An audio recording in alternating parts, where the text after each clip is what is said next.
ನಮಸ್ಕಾರ ವೀಕ್ಷಕರೇ, ಗ್ಯಾರಂಟಿ ನ್ಯೂಸ್ಗೆ ಸ್ವಾಗತ. ನಾನು ಕಾರ್ತಿಕ್. ಹೆಣ್ಣು ಹೊನ್ನು ಮಣ್ಣು, ಈ ಜಗತ್ತಿನಲ್ಲಿ ಏನೇ ಕ್ರೈಮ್ ಆಗಲಿ ಅದರ ಹಿಂದಿರೋದು ಈ ಮೂರೇ ಕಾರಣ.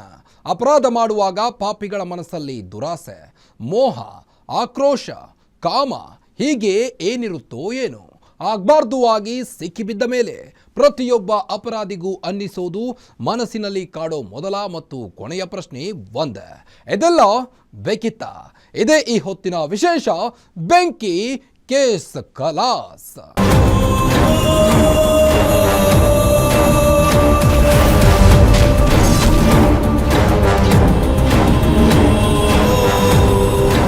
ಡೆಡ್ಲಿ ಕೊರೋನಾ ಸಾಂಕ್ರಾಮಿಕ ರೋಗ ಭಾರತದಲ್ಲಿ ಮೊದಲ ಅಲೆ ಎಬ್ಬಿಸಿ ತಣ್ಣಗಾಗಿತ್ತು. ಆಗಷ್ಟೇ ಜನಜೀವನ ಸಾಮಾನ್ಯ ಸ್ಥಿತಿಗೆ ಮರಳುತ್ತಿತ್ತು. ಇಂಥ ಹೊತ್ತಲ್ಲಿ ಬೆಂಗಳೂರಿನ ಕಾಡುಗೊಂಡಹಳ್ಳಿ ದೇವರಜೀವನಹಳ್ಳಿ ಪೊಲೀಸ್ ಠಾಣೆ ಬಳಿ ಒಂದು ಕೋಮಿನವರು ಅಕ್ಷರಶಃ ಬೆಂಕಿ ಉಗುಳಿದ್ರು. ಸೋಷಿಯಲ್ ಮೀಡಿಯಾ ಪೋಸ್ಟ್ ಕುರಿತು ಅಸಮಾಧಾನ ವ್ಯಕ್ತಪಡಿಸಿ ಪೊಲೀಸರ ಮೇಲೆ ಮುಗಿಬಿದ್ದಿದ್ರು. ಹೀಗಾಗಿ ಪೊಲೀಸರು ಹಲವರನ್ನ ಬಂಧಿಸಿ ಜೈಲಿಗಟ್ಟಿದ್ರು. ಈಗ ಅವರಿಗೆ ಶಾಸಕರೇ ಬೇಲ್ ಕೊಡಿಸಿದ್ದಾರೆ. ತಮ್ಮ ಮನೆಗೆ ಬೆಂಕಿ ಬಿದ್ದರೂ ಮಾಜಿ ಶಾಸಕ ಅಖಂಡ ಶ್ರೀನಿವಾಸ್ ಮೂರ್ತಿ ಘಟನೆ ನಡೆದ ದಿನದಿಂದಲೂ ಸೈಲೆಂಟ್ ಮೋಡ್ಗೆ ಜಾರಿದ್ದಾರೆ. ಯಾಕೆ ಅನ್ನೋದರ ಕಂಪ್ಲೀಟ್ ಡೀಟೇಲ್ಸ್ ಇಲ್ಲಿದೆ ನೋಡಿ.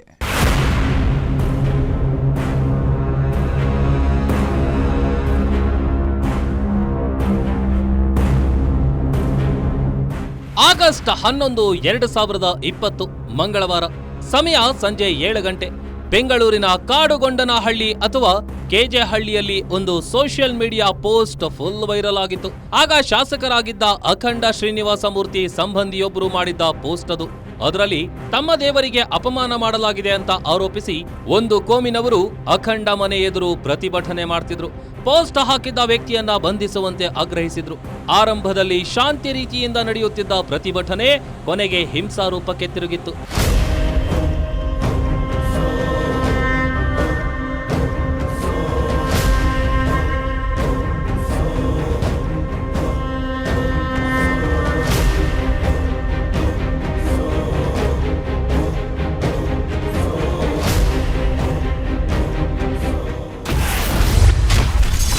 ಧರ್ಮದ್ರೋಹಿಯ ಬಂಧನಕ್ಕೆ ಆಗ್ರಹಿಸಿ ಪ್ರತಿಭಟನೆ.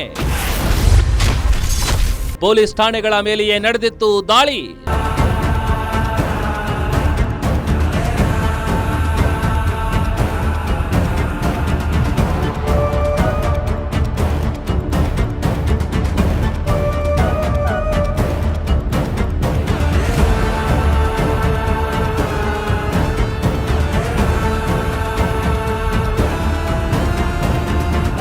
ಸುಮಾರು ರಾತ್ರಿ 8:30 ಸೋಷಿಯಲ್ ಮೀಡಿಯಾ ಪೋಸ್ಟ್ ಹಾಕಿ ತಮ್ಮ ಧಾರ್ಮಿಕ ಭಾವನೆಗಳಿಗೆ ಧಕ್ಕೆ ತಂದಿದ್ದಾನೆ. ಆ ವ್ಯಕ್ತಿಯನ್ನ ಬಂಧಿಸೋದು ಬಿಟ್ಟು ಪೊಲೀಸರು ಆತನಿಗೆ ರಕ್ಷಣೆ ನೀಡುತ್ತಿದ್ದಾರೆ ಅಂತ ಆರೋಪಿಸಿ ಮಾಜಿ ಶಾಸಕ ಅಖಂಡ ಶ್ರೀನಿವಾಸ ಮೂರ್ತಿ ನಿವಾಸದ ಮೇಲೆ ಒಂದು ಕೋಮಿನ ಜನ ದಾಳಿ ಮಾಡಿದ್ರು. ಅಲ್ಲದೆ ಅವರ ಮನೆಗೆ ಬೆಂಕಿ ಹಚ್ಚಿದ್ರು. ಮನೆಯಲ್ಲಿದ್ದ ಚಿನ್ನಾಭರಣ, ಸೀರೆಗಳನ್ನ ದೋಚಿ ಪರಾರಿಯಾಗಿದ್ರು. ಧರ್ಮದ್ರೋಹ ಎಸಗಿದವನನ್ನ ಬಂಧಿಸಲೇಬೇಕು ಅಂತ ಜನ ಆಗ್ರಹ ಮಾಡ್ತಿದ್ರು. ಆದ್ರೆ ಪೋಸ್ಟ್ ಹಾಕಿದ್ದವನ ಬಂಧನಕ್ಕೆ ತೆರಳಿದ್ದ ಪೊಲೀಸರು ಬರಿಗೈಲಿ ವಾಪಸ್ಸಾಗಿದ್ರು. ಇದರಿಂದ ರೊಚ್ಚಿಗೆದ್ದ ಜನ ದೇವರ ಜೀವನಹಳ್ಳಿ ಪೊಲೀಸ್ ಠಾಣೆಗೆ ಮುತ್ತಿಗೆ ಹಾಕಿದ್ರು. ಪೊಲೀಸರು ಒಳಗೆ ಲಾಕ್ ಆಗಿದ್ರು. ಕೊನೆಗೆ ಪೊಲೀಸ್ ಠಾಣೆ ಹೊರಗಿದ್ದ ವಾಹನಗಳಿಗೆ ಬೆಂಕಿ ಹಚ್ಚಿ ಆಕ್ರೋಶ ಹೊರಹಾಕಿದ್ರು.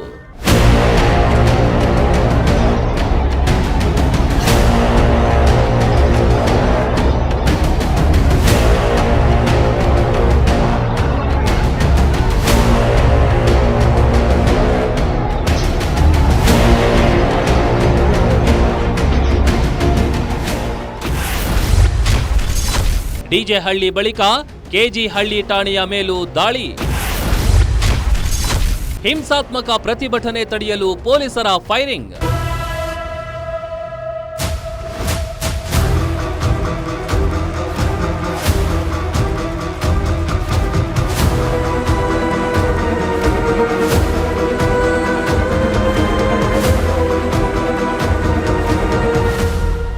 ಸಮಯ 11 ಗಂಟೆ.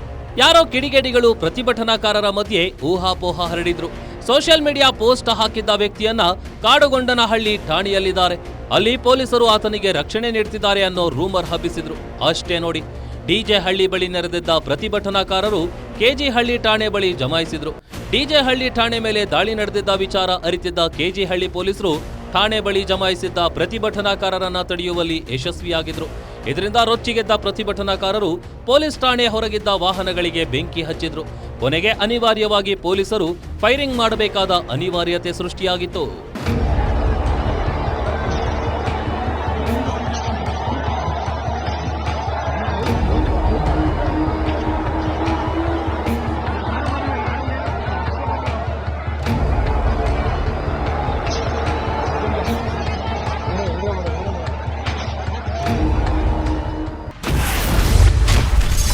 ಪೊಲೀಸರ ಫೈರಿಂಗ್ನಲ್ಲಿ ಸಾವಿಗೀಡಾಗಿದ್ದರು 3 ಜನ. ಹಿಂಸಾತ್ಮಕ ಪ್ರತಿಭಟನೆ ನಡೆಸಿದ್ದ 206 ಜನ ಜೈಲು ಪಾಲು.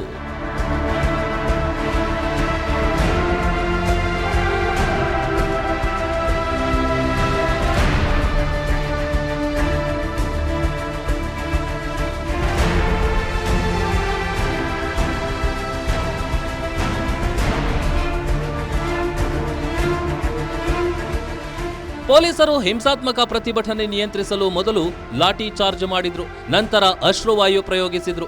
ಆದರೂ ಪ್ರತಿಭಟನೆ ನಿಲ್ಲೇ ಇಲ್ಲ. ಕೊನೆಗೆ ಗಾಳಿಯಲ್ಲಿ ಗುಂಡು ಹೊಡೆದು ಎಚ್ಚರಿಕೆ ನೀಡಿದ್ರು. ಆದರೂ ಹಿಂಸಾತ್ಮಕ ಪ್ರತಿಭಟನೆ ನಿಲ್ಲಲೇ ಇಲ್ಲ. ಕೊನೆಗೆ ಪೊಲೀಸರು ಅನಿವಾರ್ಯವಾಗಿ ಹಿಂಸಾತ್ಮಕ ಪ್ರತಿಭಟನೆ ನಡೆಸಿದವರ ಮೇಲೆ ಫೈರಿಂಗ್ ನಡೆಸಿದ್ರು. ಈ ಫೈರಿಂಗ್ನಲ್ಲಿ 3 ಜೀವ ಬಿಟ್ಟಿದ್ರು. ಹಿಂಸಾತ್ಮಕ ಪ್ರತಿಭಟನೆ ನಿಯಂತ್ರಣಕ್ಕೆ ಬಂದ ಬಳಿಕ ಪೊಲೀಸರು 100 ಪ್ರತಿಭಟನಾಕಾರರನ್ನ ಬಂಧಿಸಿದ್ರು. ಘಟನೆ ಸಂಬಂಧ ಬೆಂಗಳೂರು ಪೊಲೀಸರು ಒಟ್ಟು 206 ಜನರನ್ನ ಬಂಧಿಸಿದ್ರು.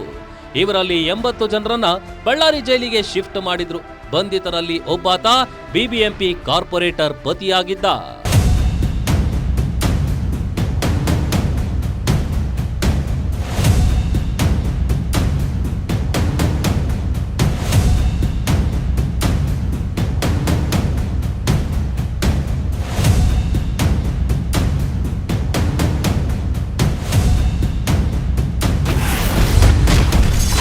ಸುಪ್ರೀಂ ಕೋರ್ಟ್ನಲ್ಲೂ ವಜಾ ಆಗಿತ್ತು ಬೇಲ್ ಅರ್ಜಿ.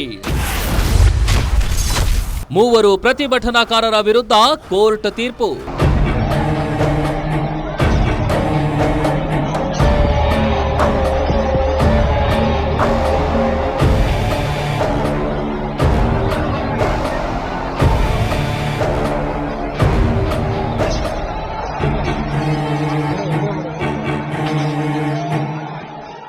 ಡಿಜೆ ಹಳ್ಳಿ ಕೆಜಿ ಹಳ್ಳಿ ಗಲಭೆಯ ಸಂಬಂಧ ಬಂಧಿತರಲ್ಲಿ 5 ಜನ ಜಾಮೀನು ನೀಡುವಂತೆ ಸೆಷನ್ಸ್ ಕೋರ್ಟ್ಗೆ ಅರ್ಜಿ ಹಾಕಿದ್ರು. ಅಲ್ಲಿ ಜಾಮೀನು ಸಿಕ್ಕಿರಲಿಲ್ಲ. ಬಳಿಕ ಹೈಕೋರ್ಟ್ ಮೆಟ್ಟಿಲೇರಿದ್ರು. ಅಲ್ಲೂ ಬೇಲ್ ಸಿಕ್ಕಿರಲಿಲ್ಲ. ಕೊನೆಗೆ ಸುಪ್ರೀಂ ಕೋರ್ಟ್ನಲ್ಲಿ ಅರ್ಜಿ ಸಲ್ಲಿಸಿದ್ರು. ಸುಪ್ರೀಂ ಕೋರ್ಟ್ ಕೂಡ 5 ಸಲ್ಲಿಸಿದ್ದ ಜಾಮೀನು ಅರ್ಜಿಯನ್ನ ವಜಾಗೊಳಿಸಿತು. ಹೀಗಾಗಿ ಬಂದ ದಾರಿಗೆ ಸುಂಕವಿಲ್ಲ ಅನ್ನೋ ರೀತಿ ಅವರಿನ್ನೂ ಜೈಲಲ್ಲಿ ಕೊಳೆಯುತ್ತಿದ್ದಾರೆ. ಇದರ ನಡುವೆ ಈ ವರ್ಷದ ಜುಲೈನಲ್ಲಿ ಗಲಭೆಯಲ್ಲಿ ಭಾಗಿಯಾಗಿದ್ದ 3 ಸೆಷನ್ಸ್ ಕೋರ್ಟ್ 7 ವರ್ಷ ಜೈಲು ಶಿಕ್ಷೆ ವಿಧಿಸಿದೆ.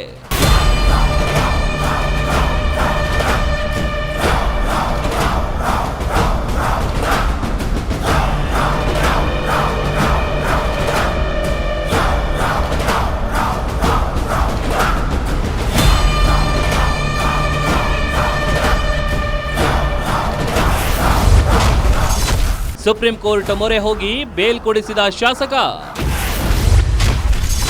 ಗಲಭೆಕೋರರಿಗೆ ಜಾಮೀನು ಕೊಡಿಸಿದ್ಯಾಕೆ ಕೈ ಎಂಎಲ್ಎ. ಡಿಜೆ ಹಳ್ಳಿ ಕೆಜಿ ಹಳ್ಳಿ ಗಲಭೆಯಲ್ಲಿ ಭಾಗಿಯಾದವರಿಗೆ ಜಾಮೀನು ನೀಡಲು ಸುಪ್ರೀಂ ಕೋರ್ಟ್ ನಿರಾಕರಿಸಿತ್ತು. ಪೊಲೀಸ್ ಠಾಣೆಗಳ ಮೇಲೆ ದಾಳಿ ಮಾಡಿದವರ ಮನಸ್ಥಿತಿ ಎಂಥದ್ದು ಅಂತ ಪ್ರಶ್ನಿಸಿತ್ತು. ಹೀಗೆ ಸುಪ್ರೀಂ ಕೋರ್ಟ್ ಕೂಡ ಜಾಮೀನು ಕೊಡಲ್ಲ ಅಂತ ಹೇಳಿದ ಮೇಲೆ ಪುಲಕೇಶಿ ನಗರ ಶಾಸಕ ಎಸಿ ಶ್ರೀನಿವಾಸ್ ಗಲಭೆಕೋರರ ಪರ ಸುಪ್ರೀಂ ಕೋರ್ಟ್ ಮೊರೆ ಹೋಗಿ ಜಾಮೀನು ಕೊಡಿಸಿದ್ದಾರೆ. ಹೀಗಾಗಿ ಸ್ವತಃ ಸುಪ್ರೀಂ ಕೋರ್ಟ್ ಜಾಮೀನು ಕೊಡಲ್ಲ ಅಂತ ಹೇಳಿದ್ದವರ ಪರ ಸುಪ್ರೀಂ ಮೊರೆ ಹೋಗಿ ಜಾಮೀನು ಕೊಡಿಸಿದ್ಯಾಕೆ ಅನ್ನೋ ಪ್ರಶ್ನೆಯನ್ನ ಜನ ಕೇಳ್ತಿದ್ದಾರೆ.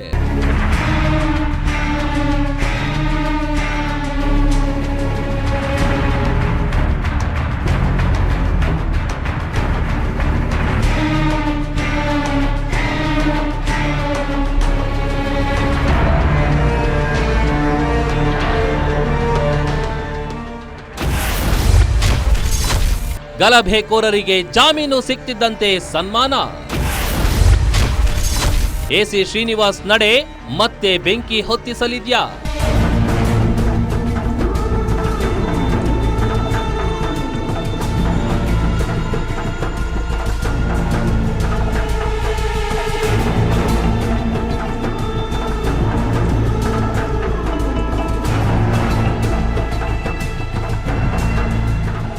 ಗಲಭೆಕೋರರಿಗೆ ಜಾಮೀನು ಸಿಗ್ತಾ ಇದ್ದಂತೆ ಪುಲಕೇಶಿ ನಗರ ಶಾಸಕ ಎಸಿ ಶ್ರೀನಿವಾಸರನ್ನ ಭೇಟಿಯಾದ ಧರ್ಮಗುರುಗಳು ಸನ್ಮಾನ ಮಾಡಿದ್ದಾರೆ. 5 ವರ್ಷದಿಂದ ಜೈಲಲ್ಲಿ ಕೊಳೆಯುತ್ತಿದ್ದ ಗಲಭೆಕೋರರಿಗೆ ಜಾಮೀನು ಕೊಡಿಸಿದ್ದಕ್ಕೆ ಎಸಿ ಶ್ರೀನಿವಾಸ್ಗೆ ಸನ್ಮಾನ ಮಾಡಿದ್ದಾರೆ. ಸ್ವತಃ ಸುಪ್ರೀಂ ಕೋರ್ಟ್ ಜಾಮೀನು ಕೊಡಲ್ಲ ಅಂತ ಸ್ಪಷ್ಟವಾಗಿ ಹೇಳಿತ್ತು. ಜೊತೆಗೆ ಇದರ ಹಿಂದೆ ಎಸ್ಡಿಪಿಐ ಪುಂಡರ ಕೈವಾಡ ಇರೋದು ಪೊಲೀಸ್ ತನಿಖೆಯಲ್ಲಿ ಗೊತ್ತಾಗಿತ್ತು. ಇಂಥವರಿಗೆ ಜಾಮೀನು ಕೊಡಿಸುವ ಮೂಲಕ ಎಸಿ ಶ್ರೀನಿವಾಸ್ ಬೆಂಕಿ ಹೊತ್ತಿಸುವ ಕೆಲಸ ಮಾಡ್ತಿದ್ದಾರಾ ಅನ್ನೋ ಪ್ರಶ್ನೆ ಎದುರಾಗಿದೆ. ಪ್ರತಿಪಕ್ಷ ಬಿಜೆಪಿ ಇದನ್ನೇ ಮುಂದು ಮಾಡಿಕೊಂಡು ಕಾಂಗ್ರೆಸ್ನ ಓಲೈಕೆ ರಾಜಕಾರಣದ ವಿರುದ್ಧ ಮುಗಿಬೀಳೋ ಸಾಧ್ಯತೆ ಇದೆ.